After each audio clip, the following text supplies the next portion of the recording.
va parler de politique française avec vous, Flore Simon. Bonjour.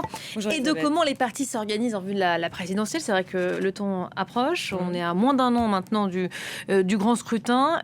Et à gauche, on s'organise avec l'idée d'une primaire qui fait son grand retour.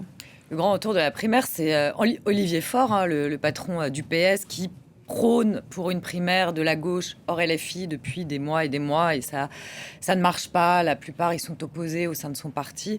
Donc il revient avec une idée, en effet. Le but, bien sûr, c'est d'avoir un candidat unique pour 2027. Alors là, ce ne serait pas une primaire, mais 2 primaires, Elisabeth. Un premier round le 9 juillet, c'est-à-dire que ce serait les élus socialistes, enfin les socialistes, plus Raphaël Glucksmann. Là, les militants choisiraient entre les socialistes et Raphaël Glucksmann. Et puis, deuxième temps, le 11 octobre, on prendrait donc celui qui a été choisi par les socialistes le 9 juillet, par les militants socialistes. Et le 11 octobre, on rajouterait donc les écologistes, Clémentine Autain et François Ruffin, pour qu'au final, il n'y ait qu'un candidat à gauche pour 2027. C'est un peu une usine à gaz, vous me direz. Parce que bien sûr, si la gauche part divisée pour 2027, on sait ce qui va se passer.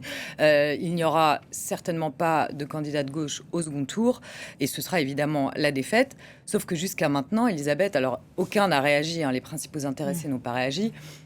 Et Raphaël Glucksmann et Boris Vallaud et François Hollande sont opposés pour l'instant et jusqu'à maintenant à une primaire. En fait, ce qu'ils disent, c'est que le risque avec une candidature trop large, c'est que le projet ne soit pas clair et le programme soit illisible. Donc, on attend de voir leur réaction à cette nouvelle proposition de la part du premier secrétaire du PS. Voilà, une primaire donc en 2 temps. Il y en a une qui plaide pour cette primaire, c'est la patronne des Verts. Oui, Marine Tondelier qui, depuis le début, plaide pour l'union. Alors, dans quelques jours, d'ailleurs, les écologistes ils se réunissent avec en toile de fond une question. Les Verts doivent-ils présenter une candidature autonome à l'élection présidentielle si la primaire de la gauche n'a pas lieu? Parce qu'en fait, s'il n'y avait pas de primaire, les écologistes, ils pourraient se retrouver coincés entre un choix qu'ils n'auraient pas envie de faire. C'est-à-dire, si on regarde les sondages aujourd'hui, les 2 qui sont en tête à gauche, c'est Jean-Luc Mélenchon et Raphaël Glucksmann. Donc les écologistes, ils pourraient se ranger derrière l'un des 2.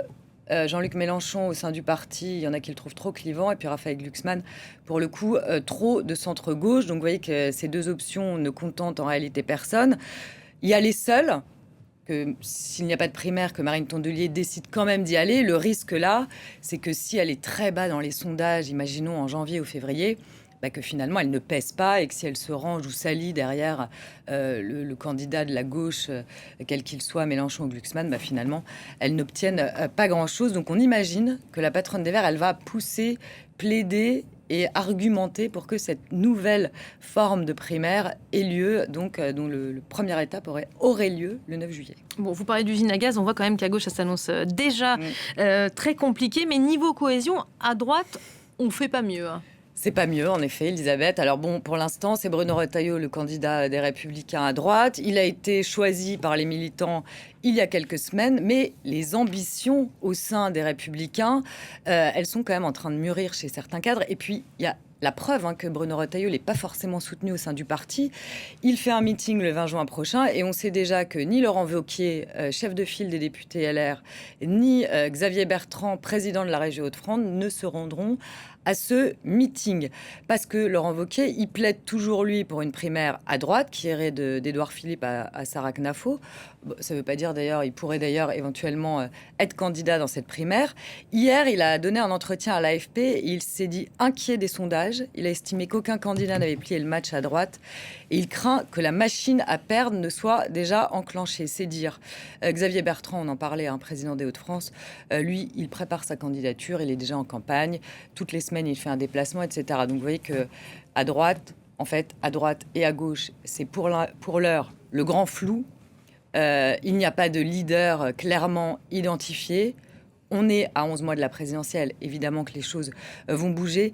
Mais ce qu'on voit, et c'est là, c'est les divisions qui l'emportent, mais ce qu'on entend aussi beaucoup, c'est que chaque candidat potentiel ou déclaré dit « Je suis le seul à pouvoir battre le Rassemblement national au second tour ». Sauf que le problème, c'est que ce n'est pas un programme que de dire « Je vais battre le Rassemblement national au second tour ». Donc on attend un peu. on va voir, on espère que des programmes clairs, des leaders clairs aussi, vont se détacher de ces deux formations politiques que sont la gauche et la droite. Voilà, on va commencer tout doucement à vous parler de cette présidentielle. Ça se met lentement mais sûrement en ordre de marche. Merci beaucoup, Flore Simon. En attendant,